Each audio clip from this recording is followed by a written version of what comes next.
Ladies and gentlemen, welcome to Tekkit 101. I'm back, so it's been a little while, I know. I haven't been putting out a lot of videos lately.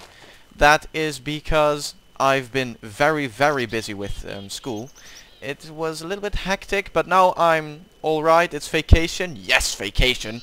And I'm going to record a little bit.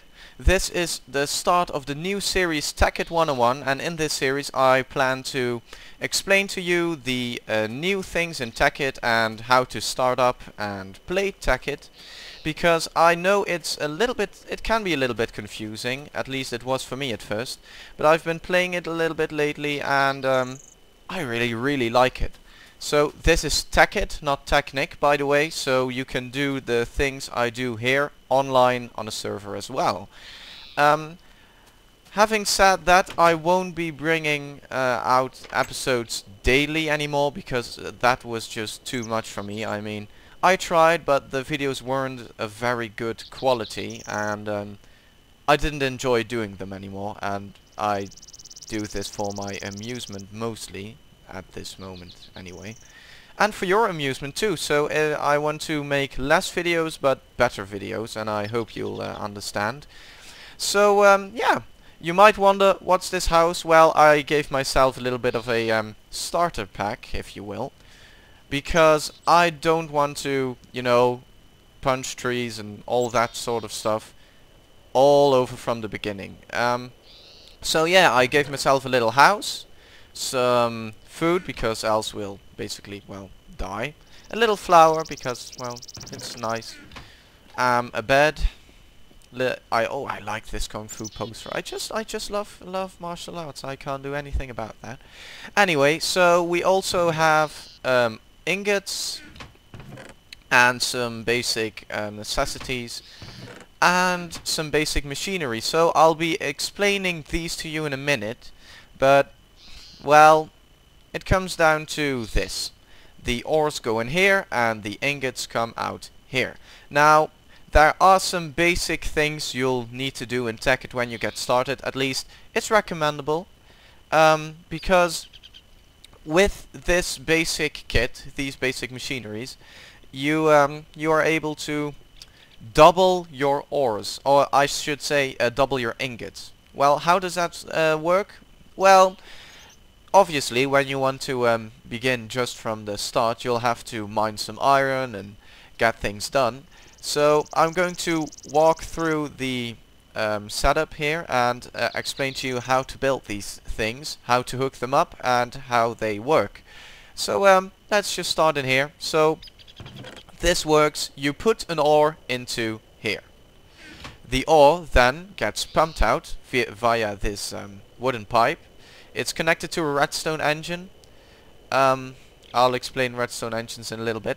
And it gets pumped through to this macerator. Actually, I could show you an example with a little bit of cobblestone. That'll work. You see, it gets pumped through here, then it gets into here. This is a macerator. Now, normally what a macerator does is it takes an ore and it macerates it into 2 dust, and every dust can then be formed into 1 ingot. Now, you might say, isn't that a little bit cheating? Well, it's not, because you really do need a lot. So this is really basic machinery, and you really need to build this, because it'll just double your ore income, and that's, well, that's enough for me anyway. Moving along, what it does with cobblestone, it macerates it into sand, and now we get to see what the electric furnace does. It's basically just a normal furnace, but it melts a little bit faster. That was weird. Oh, I see what how should I do this? Okay, that's a little bit of a problem. It's a little bit buggy, as you can see, but if you want this to work, you need to put the input on top. So we'll do that a little bit later. You'll see how I'll do that. Didn't think that would happen, but anyway. And then the ores come out smelted in here. Now, these machines, they need electricity, and I made a little bit of a setup here, some copper cables, a bat box and some cables under the floor here, and they're connected to this macerator and this generator. Now, you might ask, what is a bat box? Well, a bat box just stores power, so if you put a little bit of coal in here, there we go, it charges this thing. Oh yeah, of course, it needs power. Ah, I'm so stupid sometimes. Okay, so if we just put, never mind, put that in here, there we go. Okay. It macerates, oh no, it is melted into glass, and that glass then comes out in this box. So this bat box stores electricity. If these two don't need electricity, this is where it goes. And this is a generator. It generates electricity, so you can just put anything that burns in, basically. Also flax seeds, no, seeds, maybe these. No, I do know you can put saplings in to smelt them, but anyway, or to burn them, I should say. And that power is then transferred to this bat box and then to these two machines. Why did I put a bat box in there? Well, one, it stores electricity, that always comes in handy, but two, there is an energy loss when the energy goes through these cables. And there are different types of cables, all with a different energy loss, but these cables lose energy when they're 4 long. Well, longer than 4, I should say.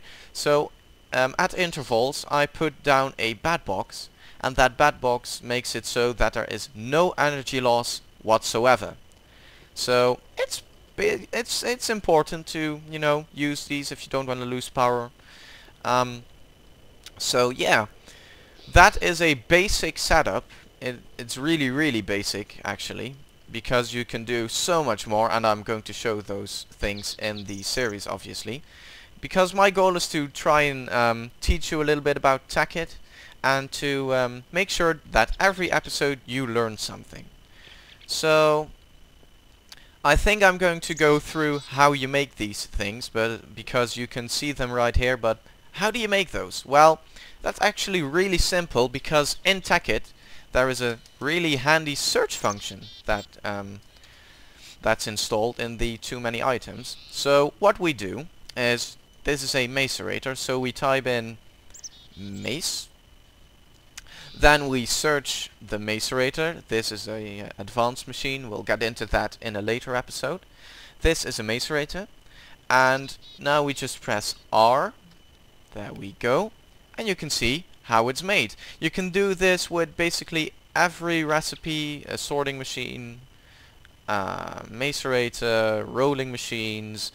Basically you can do this with everything, but it really comes in handy when you want to know how to build these things. Machine blocks are made by refined iron, and refined iron, basically you just have to smelt some iron ingots and you get refined iron. So yeah, you can make a macerator like this, some electronic circuits. You'll need copper cables, and copper cables you'll need rubber for that, but rubber, we're going to get some rubber in a later episode. For now you'll just have to accept that it's made that way. This is an electric furnace. You shouldn't get confused though, because there are more types of furnaces. There we go. So you have the normal type of furnace, DM and RM, I'll get into that later.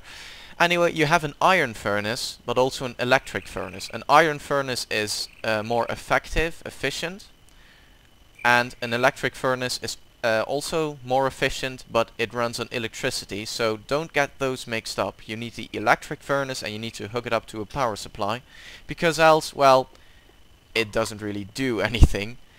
Other than that, it speaks for itself really. This is a generator, so we'll just look that up for now. Gen. And you want this one. There are more types of generators. For example, geothermal generators work on heat, but we'll get into everything, at least I'm planning to do that.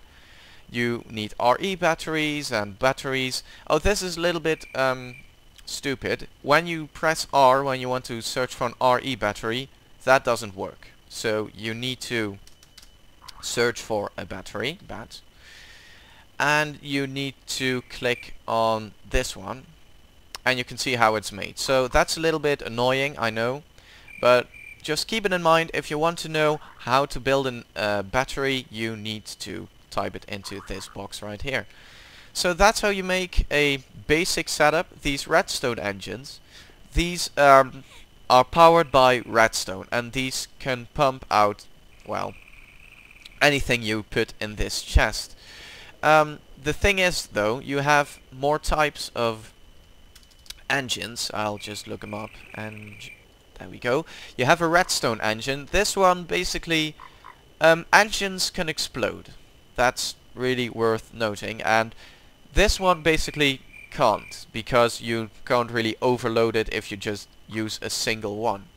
This one can, and this one can also explode. We'll get into those later in the series, but it'll be a little while before we can make those. So yeah, that's a basic setup. I have a lever here. It provides a redstone signal. You could also put a redstone torch down there, but well, I like to be able to turn it on and off just to, you know, regulate the flow a little bit. So that's that. There is one basic piece of equipment needed. Well, there are more basic pieces of equipment, and I don't think I'll be able to go over them all in this episode, but that's the basic setup.